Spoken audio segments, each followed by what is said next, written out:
Lunchtime,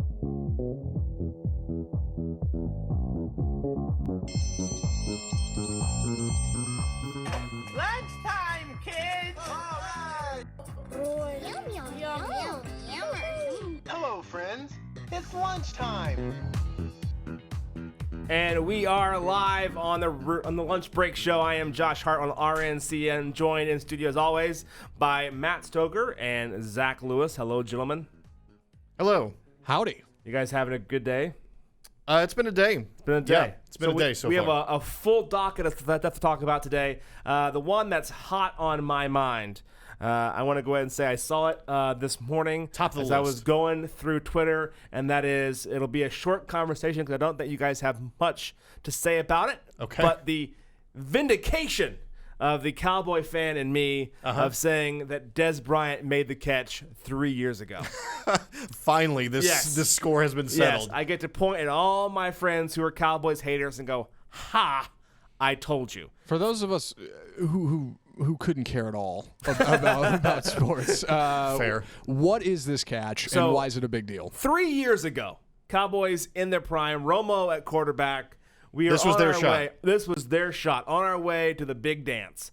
We're competing to go into the championship game. They're going to the show. Going to the show. Well, we're going to the championship game, then going to the show. But either way, our opponent is the Green Bay Packers. We go in, overtime, not overtime, but like fourth quarter, the big throw, trying to get a touchdown. Dez Bryant's hand goes under the ball, but doesn't make the catch, according to the NFL. He catches it, brings it in, but there may have been some bobbling back and forth. They're unsure, so they say no catch. Game over, Cowboys lose. Now, given that wasn't the game-ending catch, but that was our fourth down. That was our chance to score and win the game. That could have. I mean, the whole thing could have played out differently had that catch. We been make ruled that catch, fair. we win that game. Yep. It's a pretty 99% sure. It's like Ray Finkel and Ace Ventura. Yeah. Exactly. So for the last 3 years, every Cowboy fan who bleeds blue said that was a catch, that was a catch, that was a catch, that was a catch. And everyone said it wasn't ruled a catch, get over it. And we said, no. It happens. No. It happens. Yeah, it was a catch, it was a catch, it was a catch.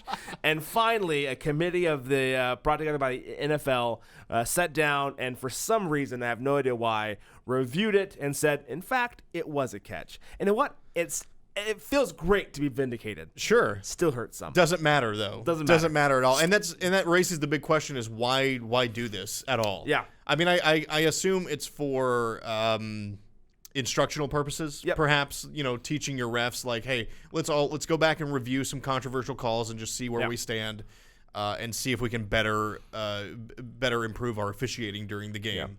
Yeah. But yeah, ultimately they're not going to go back and replay that game. It doesn't matter. No.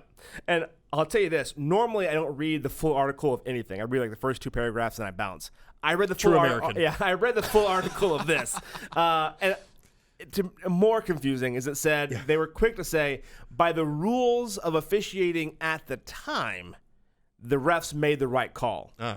So it's like even more like. So they're saying like nowadays it would have been. It was even Way to more mess like. up. Yeah, What does that mean? Yeah, it means nothing. It means they sat down and they said, "Yeah, sure, it was a catch." Like Cowboy fans, stop writing in. We'll say it's a catch. It means nothing, but you can have it on your platform that the NFL apologizes. It's a catch. That was the message I got. Right. But just to be clear, we didn't mess up at the time. I feel like I've used that argument before. Yeah. Like, all right, fine. I apologize. But just so you know, I was not wrong at the time. I may be wrong in hindsight, but I was not wrong then. That is my top of the mind conversation. The next thing I want to get into, we have a guest coming up in the next break. But before we get into that, I want to talk about Amazon. Oh.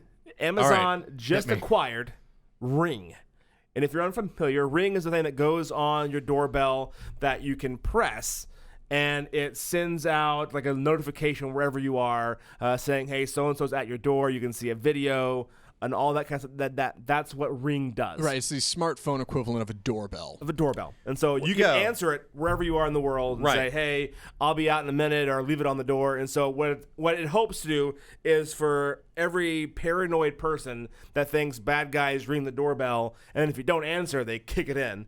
That's one of those things that it makes you feel like someone's at home. Amazon has purchased that, and also in the article it said that they're going to maybe purchase a thing called latch key or door latch.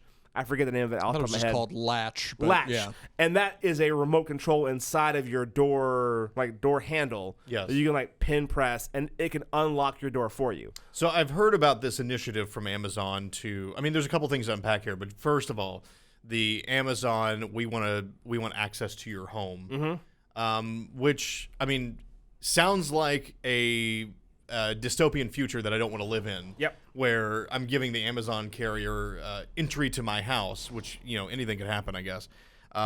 But if we choose to trust them, then I think in my neighborhood, Ring stands for the thing that catches all the package thieves. Exactly. That come and take everything. Yeah. So this could be solving a couple of problems where if Amazon can get into your house, drop the package off in an entryway where it makes sense, and then close the door and go. You don't have anybody sneaking onto your porch and stealing. Sure. I know people get paranoid about this Amazon thing. Like, well, Amazon can't be my home.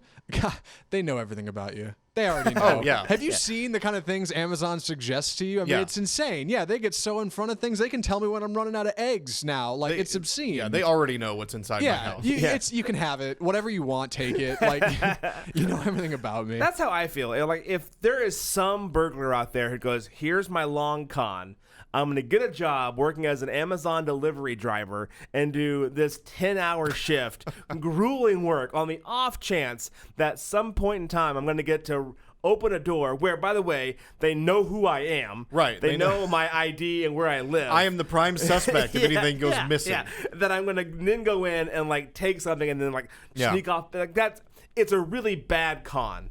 And they would get caught I will take the chance of not having the person drive around neighborhoods looking for Amazon boxes to pull a hat over their face and run up and grab and run off. That's a much harder problem to fix. This solves a major problem in a lot of communities. Yeah. The other part of this story, which has been getting a lot of play, is that Ring initially, or not initially, but early in its run, Ring made an appearance on Shark Tank. Yep. And got turned down by 4 of the 5 investors. One of them did offer them a deal, but they said it didn't sound like a good deal to them, which it probably wasn't. Yeah. And so it's kind of heralded as this Shark Tank failure that has now sold for $1 billion. And I've seen some people say, like, as if it's an indictment of the show, like, oh, look at these idiots these billionaires who passed on a great opportunity. But to his credit, I saw Mark Cuban tweet out today, hey, congratulations, you live in the American dream. That's exactly what we want to see. So I think that's fine. I think people get confused about what Shark Tank is. It Right. isn't the good deal tank. No. These aren't like nice guys who want to help out it is sharks, and they know you have something, and they're going to know what, on your own, more often than not, you're going to fail. Yeah. And there's a cost to joining with me who has shown a way to succeed, and you're going to have to pay for that. Yeah. And some people go, I'll pay for that, and if he would have partnered up with them, he still would have been a millionaire, and he could have sold for higher. Who knows? But Shark Tank is not about getting the fair deal or It's getting not the Charity premise. Tank. Yeah, exactly. They're in it to make money. Are either of you avid Shark Tank watchers? So when I was getting, and again, this is one of those like humble brags, and I apologize in advance. When I was getting my master's degree, Okay. there you go, I took a negotiation class, and for some reason, the professor, we watched a Shark Tank episode every single day of class. Did you find that instructive at all? Or Well, he was showing us like what they're doing. Like, he was kind of giving us the play-by-play of Yeah. it. But I mean, it's a cool show. But at the same time, I'm not a venture capitalist. I don't have millions of bucks lying around, so I Sure. can't be a shark. I don't have any good ideas in the tank so I can't be whatever the other guys are. So to me, it served no purpose. I didn't learn anything about being a venture capitalist, and I learned some negotiation tactics, but I could have read that in a book. Yeah, it's an entertaining show. I used to watch it a lot when I worked evenings and Yeah. I didn't have anything else to do but watch TV.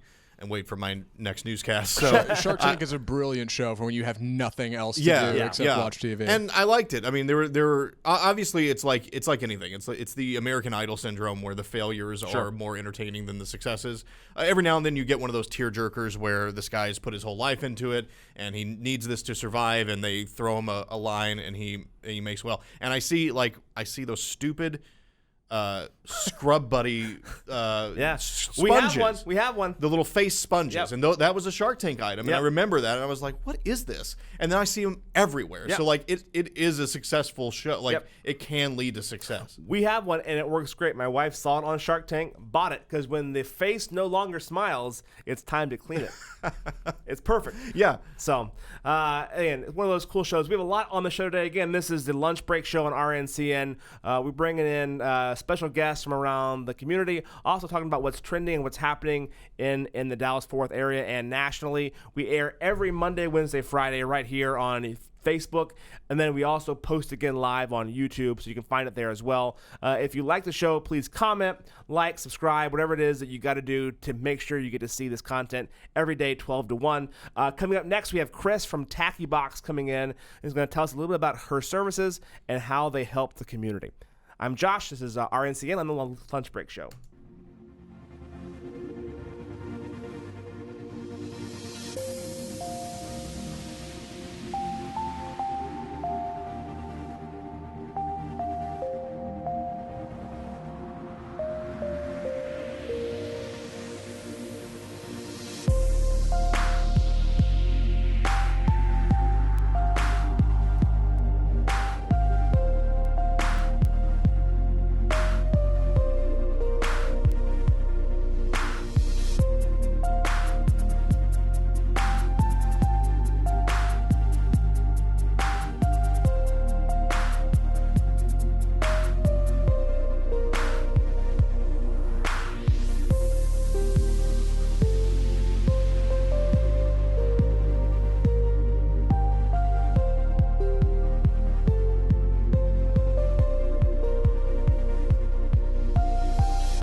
And we are back on Real News Talk on RNC, and I am Josh, joined in studio with Matt Stoker and Zach Lewis, and special guest Chris from Tacky Box. How's it going today, Chris? Great. How are you? Doing well. Now, tell me a little bit about what Tacky Box does.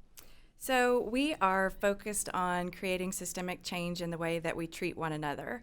And our philosophy is we model in society what we call tacky behavior for kids. And we can expect them to adopt that behavior unless we go in and disrupt that process and teach them a different way to be. And what we found is kids are very hungry for kind, compassionate behavior. Unfortunately, that's not what we model for them, but once we go in and present to them that that is in fact an option for them, that they don't have to repeat the tacky words and actions that they see, and we empower them to choose differently, they do. And so, in effect, what ends up happening is they are sort of the change agents leading us to a kinder culture, in effect. And people around them, adults around them, watch the children begin to model this behavior. And so we see what we call a trickle-up effect, where those around them begin to do the same thing. So our goal is a cultural shift. So how are you doing this? Are you giving demonstrations in schools or things like that? How does this work? We are. So we go to market in elementary schools with kindergartners, first graders, and second graders. We go in and we teach them our lesson through a live theatrical production, and then we actually arm them with a tacky box, which is a wooden box, and we teach them that they have a choice to make. they can choose differently and not repeat those words and actions. And as a symbol of their choice, every day they take a few minutes in the morning announcements at school to reflect on what they've seen, heard, or accidentally done or said, write it down on a piece of paper, tear it out, lock it up in the tacky box to remove it from their heart and their mind. Okay.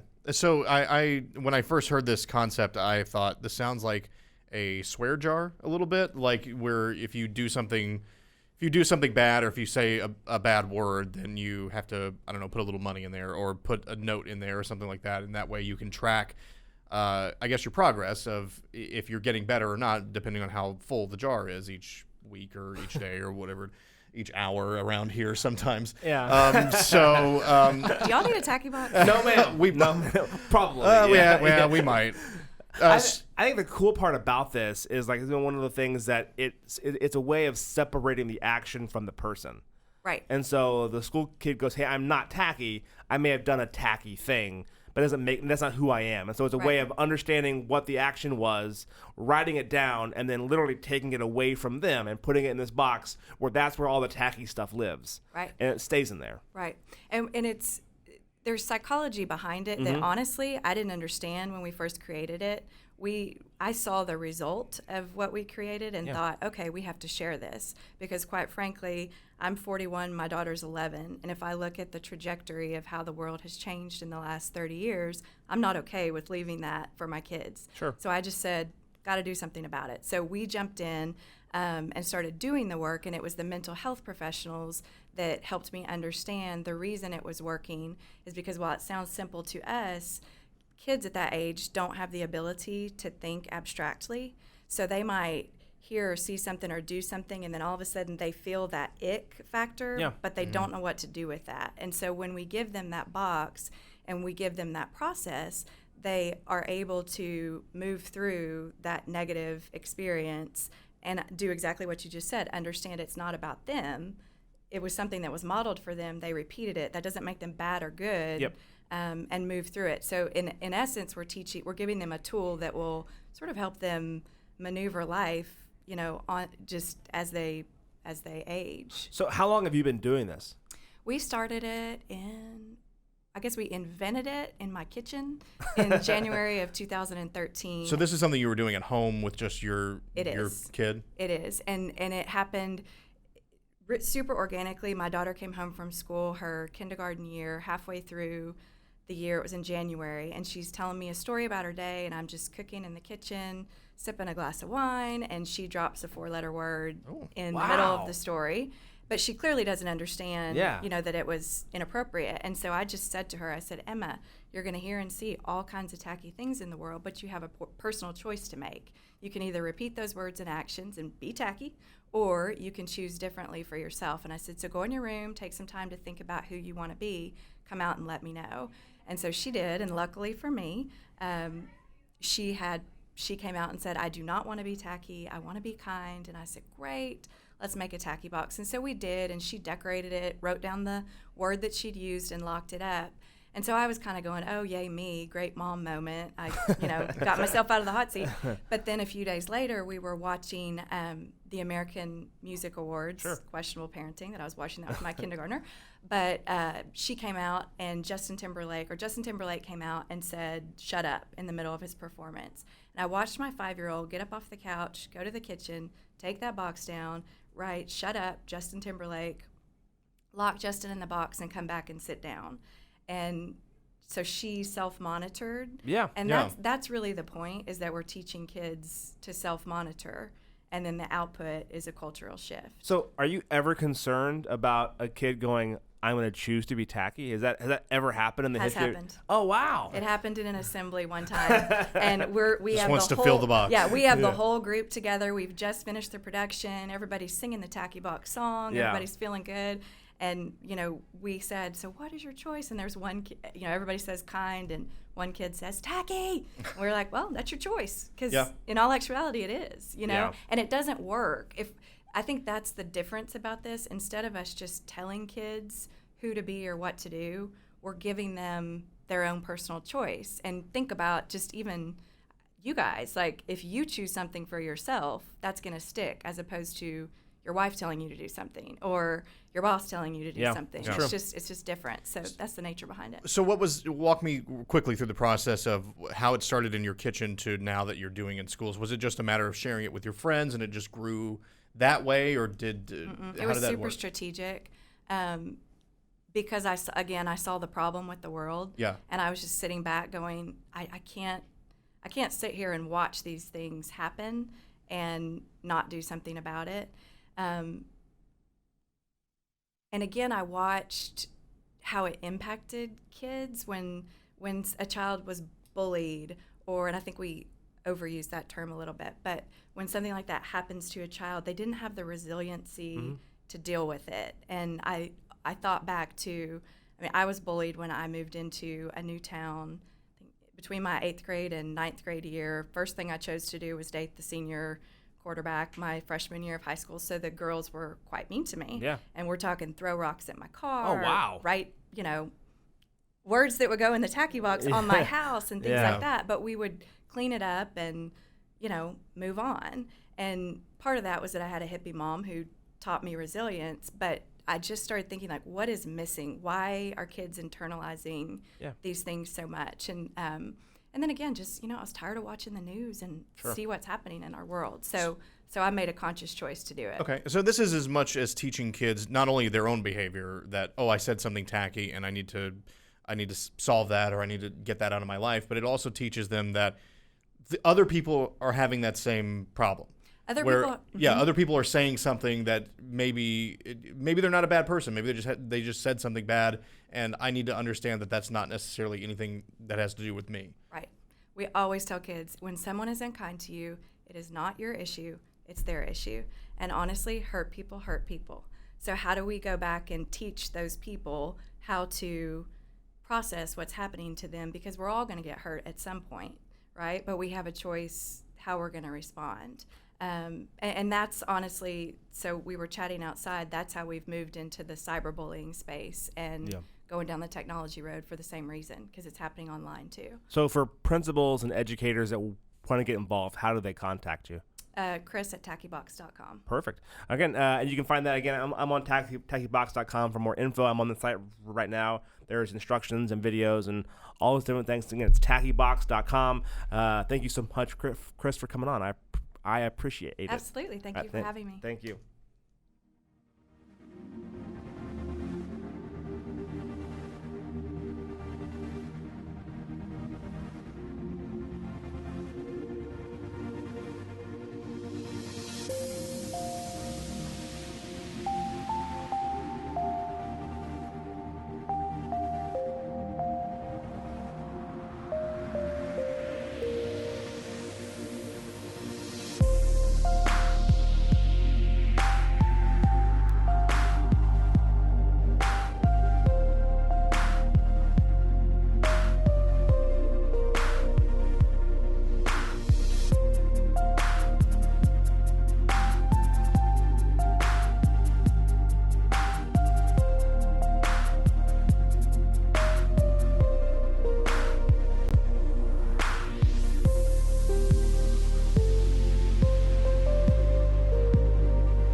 And we are back on Real News Talk. I am Josh Hart. Thanks for tuning in. Again, we're on Facebook right now, but we're doing a replay on YouTube here momentarily after the show. I'm with Zach and with Matt Stoker, and we are talking all things topical, relevant, and what's going on around us. Right now, we're talking about the iPhone addiction. Matt emailed me this last night. This is From my iPhone. Yeah, this is from Mashable. Yes. So they had an article about are you addicted to smartphones? Yeah, the premise of the article was actually aimed towards a younger younger than us, on simple things that this one writer did because she noticed that she was tied to her smartphone throughout the day. Yep. So she had a list of things that she did, maybe on that article, but it was simple things like only scrolling through Twitter once a day. So just giving it a good scroll, seeing what's going on, and then putting it down for the rest of the day. Only spending no more than 10 minutes to take and set up an Instagram post, so you're not constantly on Instagram setting up things like that. I believe, spending actually making time to just put the phone down. Do you have the list there in front of you? Yeah, so she says spend fewer than 2 hours per day on your phone. Okay, so just a blanket, cap. no more than 2 hours on your phone. And then it says delete Slack. I don't know what Slack is. Slack is a messaging service, but I guess that's we use it here internally. Yeah, to be fair. I should probably know what it is. Yeah, not only are you in our Slack group, I'm using it right now. Well, that's embarrassing. All right, so I'll get on Slack immediately. And then delete it because you'll be addicted to it. Yeah, and then it says scroll through Twitter once, like you said, and then it says send Snapchats to stakes only. I think it's streaks only, so that means people who you're in a conversation with and not just constantly sending. And then it said using games and dating apps. So it says try to decrease your use of games and dating apps. Yeah. I don't play a lot of games on my phone. I don't either. I have some, but I don't use it a whole lot for that. I use my smartphone predominantly to get information. Yeah. So I go through my phone, I say for Twitter twice. Once when I get up, I go through just the like trending stuff, just the trending stuff. Yeah. Both morning and then night before bed. So that's fine. I'm A+ on that. I deleted Facebook off of my phone. Yeah. Because that's a huge time suck. And Instagram, I'm probably on there more than I am on anything else, just going through pictures and whenever I'm bored. But other than that, I use it for Audible, for audiobooks. I use it for Harvard Business Review online. I use it for Overdrive to get books off the library. So I'm using it to read information mostly. And I think that's reasonable use of your phone. I find myself doing this where I'll be on Facebook or Reddit or something like that. I'll look at it. I'll say, okay, I'm done. Put it down. 5 seconds later, I say, I wonder what's going on, and I'll open it back up, and I think, I just did this. And and I do find, as far as the addiction is concerned, I do find myself feeling, I mean, it's not medical withdrawals, but if I accidentally leave the house without my phone, and I'm just going to the store, I think, man, I'll get halfway there, and I think, should I turn around and get my phone?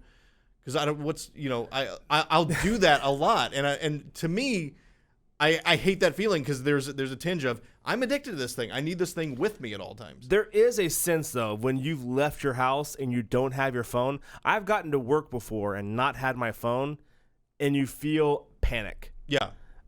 Whereas before, when I was in high school and didn't have a phone, like it was fine. Like, it was whatever. Yeah. But now, I'm like, hey, my wife could call. I think there is a sense of you need to be able to get a hold of me if you need to. There's a cultural expectation now that if you have a cell phone, then you should have it on you at all times. Because that's part of that. Is if I leave and somebody tries to call me, they'll say, "Why didn't you have your phone on you?" Yeah. If my wife does call me and I don't answer the phone, I better have a good reason why. And oddly enough, you better have an alibi. Yeah. And doing the show is not a good reason why. Yeah. Right. Yeah. So it's one of those deals that there is that immediacy that, hey, I needed you and you weren't there. Yeah. And so I think for how I use the phone is. If my wife calls, always answer. If my mom and dad call, I always answer. Yeah. Outside of that, if I know I have 10 or 15 minutes to block off, I'll pick up the phone. Yeah. But if I'm doing something, I tend to bounce. Real quick, I don't want to overshadow the fact that a few minutes ago, Josh Hart on Facebook Live told the whole world Facebook is a time suck.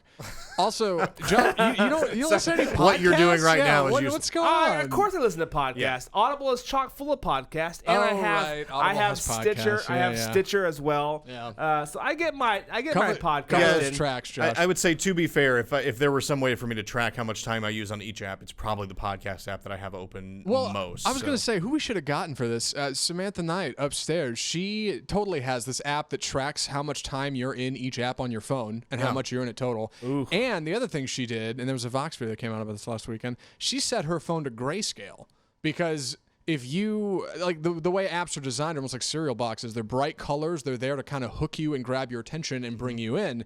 If you set your phone to black and white, supposedly that kind of helps curb your time. It's spent. less enticing. Yeah. Do you ever feel that?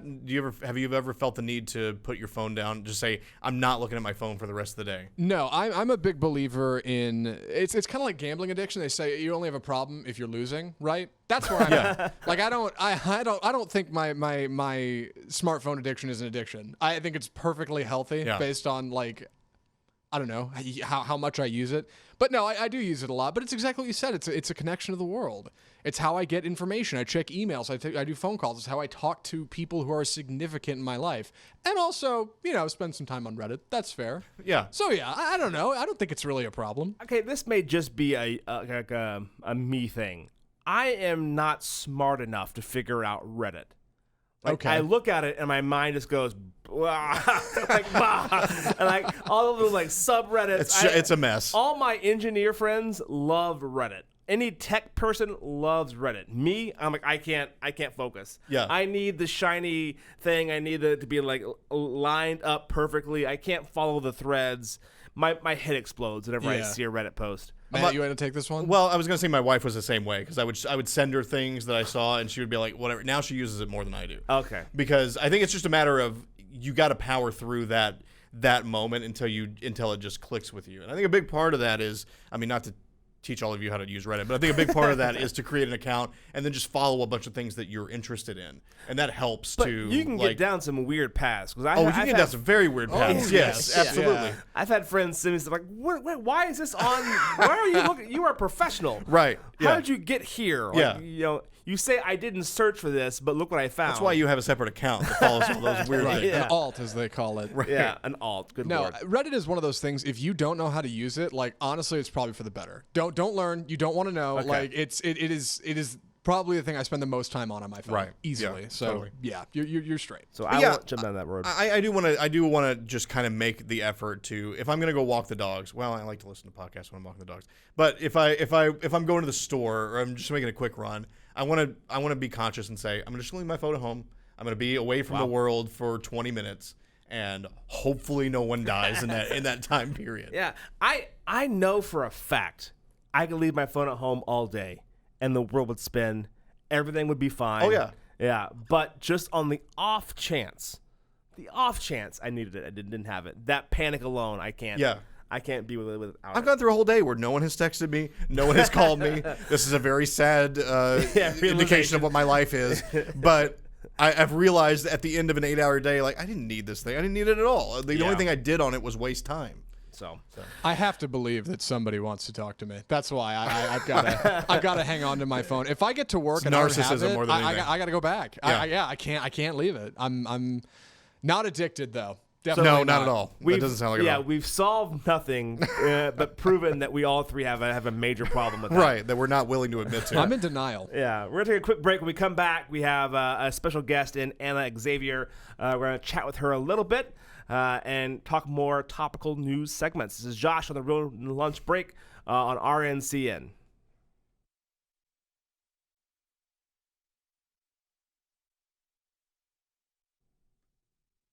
Now.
And we are back on RNCN, the Lunch Break Show. I am Josh Hart here with Matt Stoker and Zach Lewis. Again, that's every Monday, Wednesday, and Friday we come in here. We're on Facebook Live, and then we do a replay on YouTube. We talk about things that are trending and topical, and we have special guests like right now with Anna Xavier. How's it going?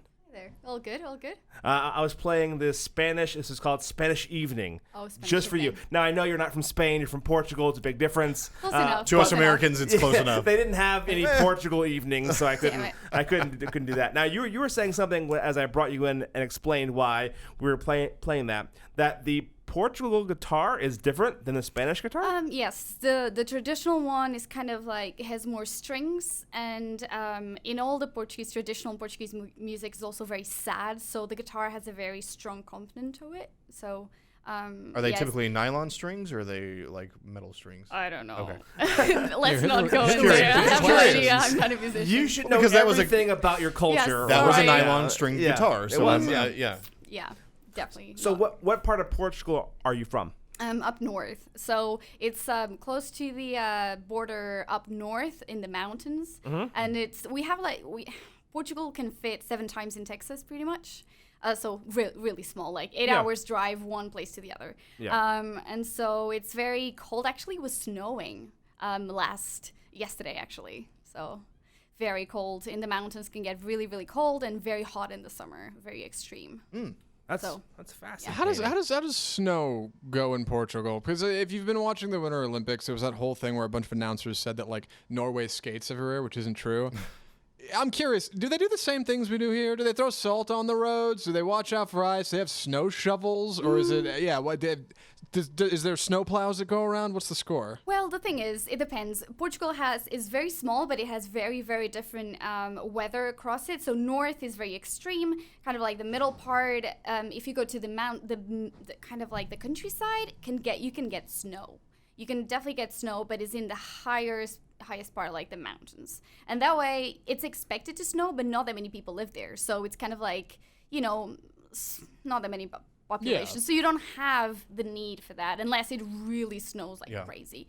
But normally, yes, we do put some salt on the roads, but it doesn't. Well, specifically in the town where I'm from, it's in a valley, so everywhere else gets snow but us. So imagine when you're growing up as a kid, you're like, yay, no school, and you're like, nope. Everyone who's in the villages up there, yes, they'll be excused, but not you. And like, Come yeah, on. exactly. We want snow. We just get the cold. Yeah.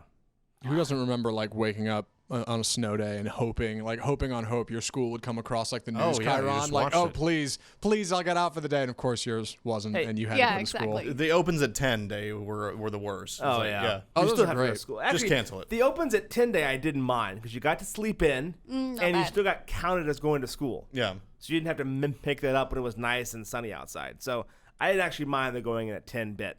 So Anna, we brought you in to talk about dogs and how they affect your relationship. Sorry, pets. Pets. So we're kind of a mixed bag here. Zach has no pets.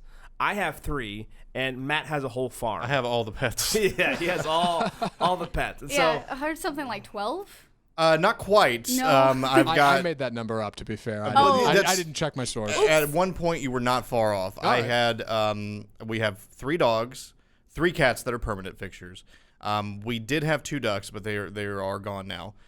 So that was 8, and then we usually have a rotating 9th of a foster of some sort, which we just sent a foster away to go to his home, hopefully forever. So, we typically will have 4 dogs and 3 cats, and then whatever else ends up in the backyard. Yeah, so my wife had told me at some point in time, she read on Plano's website, you could have 9 dogs before you're considered a hoarder. So she wanted That's to a have, challenge. yeah, she wanted to have 9 dogs. Yeah. Okay. 3 is too many dogs for 2 people in a house our size. It's hard. It's tough. And so I think pets are difficult for relationships, but I think Matt and I come from a different angle because y'all both one of your significant others wants pets and the other one doesn't. And that's the other part of the pets affecting their relationship. So Anna, you were saying you want a pet Yes. and I your really husband's... doesn't. I mean, the thing is, he's okay with dogs, but the reason is, well, we're both European, so we travel a lot, and obviously you gotta commit you can't just get a dog and be like, oh well, we gotta go. What Sure. do we do? And Yeah. and daycare, is that what you call it here? It's Yeah. very expensive, so you gotta make sure. Plus, we live in an apartment, so when you have a house, you open the door. It's like off you go. And when you're in you an go. apartment, you gotta get dressed, especially in winter. If it's Yep. raining, it's rather miserable. Yeah. Getting the doggy out. So so I get that. Yeah. And then Zach, your girlfriend, long term, wants to have a cat. Yes, we are in an apartment as well. And this has been a thing for a very long time for me. Growing up, my sister had a dog and then a couple of cats. I never had any pets personally. Our family had pets, lived with pets, but it was never really my personal responsibility. I never had that really strong personal connection that you get with a pet that really is the only reason you should bother having one. I don't think I'm responsible enough, and I say this being the guy in the control room, to be able to handle another living creature in my life. I just don't. I really don't. I don't think I could provide a life for a pet that is better than somebody like Matt or Josh could. Or Anna even. I really don't think I do a very good job. I'm in an apartment. Dogs are meant to run out and go free. It's just not something I can handle. And Christine's very big on it. She's like, well, let's get a cat. A cat for an apartment. It'll be perfect. And all I can think is all the downsides of having a pet. And there's a lot. There's upsides, of course, but I don't know if I'm able to handle that as an adult male in America. So here's the fight though. So after you've won that or lost that battle, however you I want to view will it. lose that battle. Yeah. Yeah. So after you've lost that battle, the issue for my relationship is the dogs sleeping in the bed. The dogs yeah. What are the boundaries? Yeah, the dogs causing tension between me and my wife because and now that I've had a kid, we used to say having a puppy is just like having a baby. It's not. It really isn't. Yeah. You think it is because you get up at 3 o'clock to go outside to potty, but it's not. Having a puppy is much easier than having a kid. It's a good appetizer to having a kid. It's a Sure. good starter course, but it's not like having a kid. That is a whole nother kind of beast. So, but having both of those, there is that boundary of how you raise it. When do you go to the vet? If it coughs one time, do you go immediately or do you let it kind of see what happens? There's all those different tensions that come into play on how the two of you choose to raise the pet together. Yeah. I think that's also a huge friction as well, especially in Zach and Anna's case, if they both didn't agree from the get-go to get the pet. Because then no matter what you do, if you go, oh no, we shouldn't take the cat to the vet, Zach, it's because you didn't love that cat. Because you didn't want it to begin with. Yeah. That would be Yeah, on me. I would yes. say that's the most important thing for any relationship where there's where one person wants one and one doesn't. It's best to not have a pet in that situation. I feel like you both need to be on board, unless it's a scenario where you already had a pet and they came into it, and then they know what they're getting into. But if you're choosing to get one together, then I think you have to both at least be across the line. Now, you may be more into it than they are, but you have to at least have met that goal of, yes, I'm okay with having it. Because, those fights will come up where it's like, I didn't want this thing to begin with. When I met my wife, she had a dog, I had a dog. And so that was a whole other situation where if the dogs don't get along, I don't care how much I like you, this is not going to work out because they're going to have to cohabitate. And I've had my dog longer than I've known you. So, and at this moment, I love my dog more than I love you. Yeah. So I'm not getting rid of him. You're not going to get rid of her. So this is going to have to, they're going to have to get along. And luckily they did. But yeah, if they hadn't, I have no doubt that she probably would have been the one to pull the trigger on the relationship before I was. Yeah. Saying, no, this just isn't going to work because our dogs don't get along. We'll try this again in 13 years. Right, exactly. Yeah, so that's a problem for me. Because in the beginning I said no. I said I'm fine with dogs because I like dogs. I grew up having dogs, and I love, in case my wife is watching, all 3 of our dogs. Love them Equally. Just in case you No, There's always it's some never more than equal. others. It's never equal. Right now, You lie only- and you say it is, but it's never equal. Only because Bo can't watch the show. He's being kind of a jerk right now. So the other 2, though, love them equally. But it's one of those deals that, for us, the problem is we started off saying no dogs in the bedroom. Like the bedroom is for us. That is our space, Right. not the dog space. Fast forward 8 How'd years. that work out for you? All 3 dogs now live in the bed. Not bed, bedroom. The Pomeranian, our smallest, lives in the bed. Sleeps right next to me. I've lost that battle completely. Well, the only thing is that our 2 big dogs don't sleep in the bed. But we did buy a king-size bed just in case. I was going to say, that's important. You need room for everybody. Yeah, absolutely. But it is like one of those like, man, it's just like, that is a fight that I lost that I did not want to lose. That's pet ownership, though, is like a never-ending series of compromises. Because it happens every time that we get a new piece of furniture in the house or we get a chair or something like that, where it said, okay, this chair, for whatever reason, we're going to communicate somehow we're going to communicate this to the animals. This chair is off limits. You don't get to be on this chair. Yeah, no. The cats don't get to be in this room because they'll scratch it, and the dogs don't get to get their fur and lick their paws all over it. Yeah. And then, inevitably, it'll be a week, maybe, if it makes it that long before they're on You it. just turn around and... Yeah, they're on it. And it's like, what are you supposed to do? So then it becomes, okay, well, they don't get to be on it without a blanket. Put a blanket or put a cover over the piece of furniture, and then they get to be on it. And then my dog, a little beagle, who loves to root under everything, so he'll dig until he gets underneath the blanket. And then it's like, okay, well, as long as we just wash it regularly, that's where we are. You can't fight it. You can't just fight nature. accommodating to the new circumstances, pretty much. Exactly. Yeah. I mean, they run the house. They run the house. You're just there. Why we have a nice leather sectional. We bought really nice like dog paw even, like this is like obviously for your fur to cover up the cushions. It's nice, it's tight, it's warm, it's comfortable. No, they get on there and go nah, and they pull it back until they get to the leather and go, this is where I want to be. This is where I need to be. Yeah, cold, harsh. This is what I want. Like, oh, come on, guys. So I can definitely see it affecting a lot of different things. I would love your feedback and input. You can leave that in the comments on Facebook and or on YouTube. I do want to know, Anna, if you were to get a dog, what kind of dog are you? Oh, I would get a rescue. I don't care about any. Maybe not a little dog because they're very, they're barking all the time and they're very. I need energy. I need to just run around. So maybe a mid-sized dog. Just not caring about specifically any breed. It's funny. We did just do a DNA test on one of our dogs. She's a Sheltie, or she looks like. Oh, that's a thing. Yes, yeah, you can find out what their lineage is, and she was a rescue, or she was dumped in the woods, and we took her in, and we were gonna foster her, but ended up keeping her. But she's clearly a Sheltie mix of some sort. But there's something in there where she has like little dog syndrome, and so we said, all right, we're gonna do a DNA test and see what it is, and turns out she is 25% Chihuahua. She doesn't look it at all, but she acts it. And so it's like, that's where that comes from. That's where your personality comes from. It just makes it easier to understand the psychology. Right, yeah. It's fascinating, yeah, because they can go all the way back until they find whatever full-bred dog is in there. And so it's pretty fascinating. Like mentioned earlier, I will end up losing the pet fight. Just like both of you gentlemen. Yep. Yeah. And I if I got to get a pet, if it's got to be a cat, all right, I want the oldest... Yes. Cat on death's door. I want this thing just about gone. Is that to teach a lesson? No, I need a starter cat, and I don't mean one that's like a kitten that's like adorable and goes nuts everywhere always. I want the quietest, most chill house cat on the face of the planet that needs absolutely nothing from me. But they're out there. That's what I need. That's the spirit. Yeah.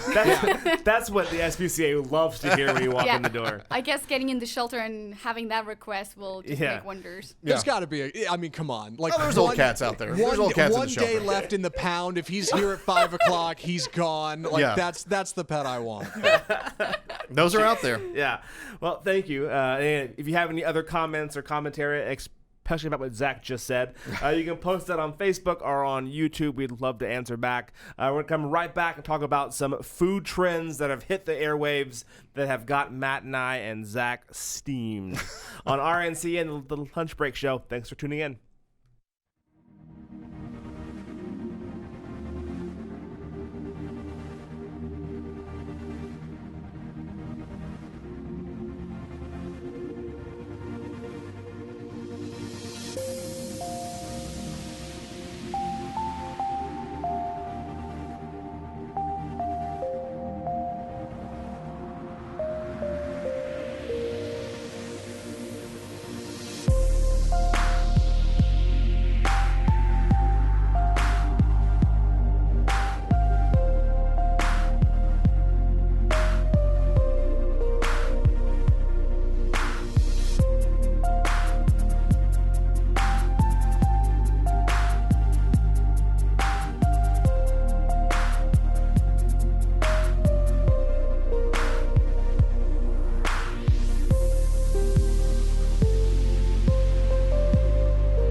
And we are back on Real News Talk. I am Josh on the Lunch Break Show with Zach, Matt, and we're still joined in studio by Anna Xavier. How's it going? All good, all good. Good. We're talking about some food trends. We love doing food news. Obviously. Obviously. Yeah, why not? Yeah, you can see that I love talking about food. And this first topic should be a national holiday. It is Free Pancake Day at iHop. So swing by and get your, it's the 27th iHop National Pancake Day. They're giving away a free stack. I'm not a pancake man. I'm a waffle. What do you mean you're not a pancake? I'm not a pancake man. I don't like pancakes. I get liking waffles, but who doesn't like waffles pancakes? are better than pancakes. Yeah, I get that. Sure. Like, I'd rather have an imported beer over a domestic beer, but I'm not going to turn down a domestic beer, a Shiner. It's fine. Pancakes always turn into a mistake at some point. Like, you start with a stack of pancakes and you get halfway through and you think, what am I doing to myself? Like, where did I go having wrong? Pancakes. I know, but I never make it through a full stack because I'm thinking, gosh, Quitter. I'm miserable. Well, I'm that's miserable. why you get the short stack. You've got the I've never option. done Yeah. waffles. Objectively better than pancakes. That's right, where I'm to be- standing. to be fair, Anna, are you with me on this or not? Sorry, no. I am the kind of girl that will make pancakes in a million ways. I started doing all these like healthy ones because I was going through that. Like, there's this whole stack and I can't eat it, and I'm like, what am I doing to myself? And then at some point I'm like, hang on a minute. If I do it healthy, I won't feel guilty because You lost me at healthy. so the good old like oats with banana and milk rather than the eggs and all the things you can add. You're using like the buckwheat flour and stuff like that, No. not the actual. You just you make it. You can use the oats and kind of like put a hand blender on there and just make it flour, and it will make it healthier. And then you just mix it all up in the oven instead of the frying pan. Do you still add syrup? Nutella? Okay, that's fine. That's fine. That's Yeah. That is that's not compromise. fine. Stop. No, like agave nectar or something, right? Would well, be. Yeah.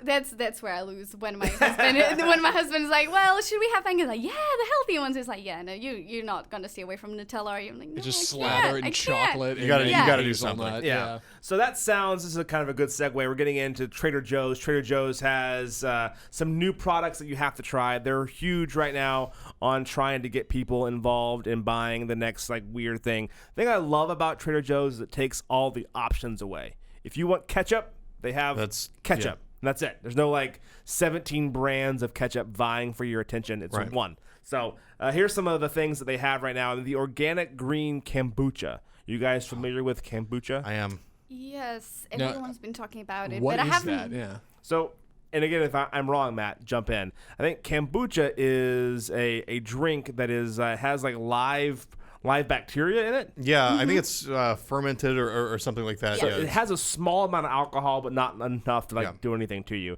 Although my mother-in-law swears she had kombucha in Denver that got her tipsy. It's not possible. But good to know. Yeah, I think she was just tired, but she swears it was the kombucha. You gotta watch what you're consuming in Denver nowadays. You know what I mean? They're mixing stuff into everything. Yeah. It's crazy out there. Icelandic style yogurt cheesecake is also a thing at Trader Joe's. Not so sure about that. I want to know more about that actually. Oh, wow. Icelandic. I'll go for anything with the word cheesecake in it. There we go. That's me. Yeah, Yeah. Again, I'm fine with it. I'm not sure why it has to be Icelandic, but it comes with basically it's cheesecake with that yogurt tang that you love so much. I don't like that yogurt tang so much. I Yeah. don't. No. Yeah, Not so at all. I would be out on that. The organic white truffle potato chip. Now I like the sound of that, except okay. for the organic part. I do like potato chips and truffle. I can't imagine that being a bad combination. Truffle is one of those flavors where you can't you get too much of it. Like, it's very Sure. easy to go overboard on the truffle. Yep, a pinch will go a long way. Exactly. We buy a container at Market Street of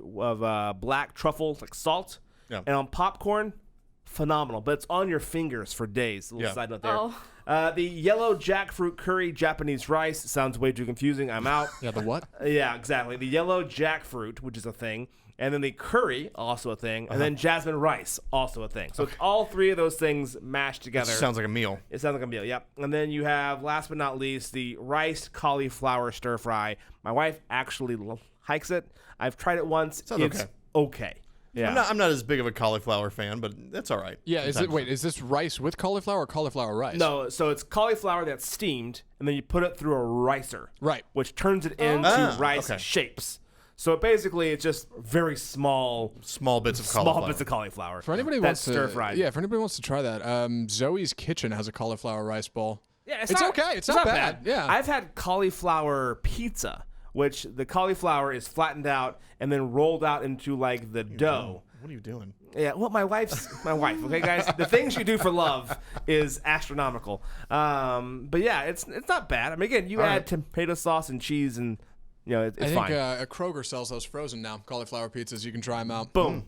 Wow. I prefer doing it fresh. And then also, Coke has artisanal flavors. Yes. So they came out with the vanilla Coke, which was their like big thing. The greatest. Yeah, in 2002. But now you can look forward to the fancy new flavors such as Georgia Peach, and the other one is, I'm looking for it. Here we go. It's raspberry, right? Raspberry. It's a California raspberry. So those are Wow, gonna be that the. sounds I don't know good. why it has to be Georgia Peach and California raspberry. I have no idea You why. got to brand it somehow, Yeah, right? I don't know why it just can't be peach and raspberry, but whatever. You So gotta I- make it add a bit to it so people it kind of like, oh, this is a bit different. I want to try it. It's just raspberry. It's just raspberry. Yeah. Right, That's- yeah. It's I don't know if does the flavoring come from California or something like that? I doubt it. I'm sure it's just to spice it up a little bit. Right, I do to- have a theory to about market. I do have a theory about this. Is I've seen, I don't know if you've seen these Coke freestyle machines that are everywhere. It's like the touch screen, you can put whatever Yep, flavor in love it. I mean, I don't even think this is a conspiracy theory. I'm just sure this is what they're doing, is that it's just market research, right? You put all these different flavors and you just see whichever ones are the most popular, and then that's the one that you can and Yep. put out. So I'm sure, I don't remember seeing peach, but I know raspberry is a flavor there. So Yep. I'm sure the raspberry Coke has been the most popular on the. They on can the- look at the stream and go, hey, no, this is what we yeah, need this is to the do. next one that we need to come out with. I felt the same way. Diet Coke, as if it's two different companies, but the Diet Coke they've come out with a bunch of different flavors, which is like lime and all this. I think like a stuff. blood orange one. To anybody who Yeah, hasn't tried it, if you go to like Sonic, you can get mix-ins. Dr. Pepper and raspberry is a killer combo. Strongly recommended. Yeah, Dr. Pepper and raspberry goes together really well. I'm a big fan of the cherry vanilla. I would never have thought of that. So Yeah, that's solid. Yeah. I don't look at me. I don't have soda. Oh, okay. is that just a choice, or is that? It's a choice, yes. I just rather not have, when there's a lot of sugar and Yeah, sure. energy, I rather just have a coffee. I know what's in there. I know it's caffeine rather than just, staying all Whatever day like, else might be in there. "Woo!" Yeah. Yeah. All right, there you go. Sometimes I'm just craving for something that can melt a nail in 3 days. You know what I mean? I need that inside of me. So apparently, Coke tried 30 different options, and these are the two that they say were the best. And then I saved the best for last as far as irritating content: the millennial pink lettuce. So What? yeah, Well, I'm not surprised. I was surprised if you'd say something like rose gold. Oh, yeah. That seems to be a thing. So didn't go for the gold. I guess they're went like, for the well, pink? let's not Yeah. make it too, Yeah. pretentious. But the pink, okay. The What- pink lettuce. So I love how scientists have found a way. And by the way, the pink lettuce is because they merged lettuce and radishes together. So not only is it pink, it also has a very bitter taste to it. So it's not Sounds great. It's not great to chew on, but for Instagram, it's huge. Right. I love how they can mash radishes and lettuce together, but they can't figure out cancer yet. You know what? Cancer's Clearly on it's the back same burner. scientists that are doing this. Yeah. We want the lettuce and the radishes. That's the real problem facing America today. That's like our whiteboard in there. We say, what problem are we going to solve today? Yeah, I can't do this cancer thing, but I can probably get this radish lettuce thing going on. What's the low-hanging fruit we can just grab and throw out? And I appreciate you coming on. Thank you so much. It was a great time. Thank you Hope for you can having join me. us soon. Again, we are RNCN. We're the Real News Break Show. You can find us on Facebook and on YouTube every Monday, Wednesday, and Friday. Please subscribe, like, leave comments, tell your friends. We will be back again on Friday. Thank you guys so much.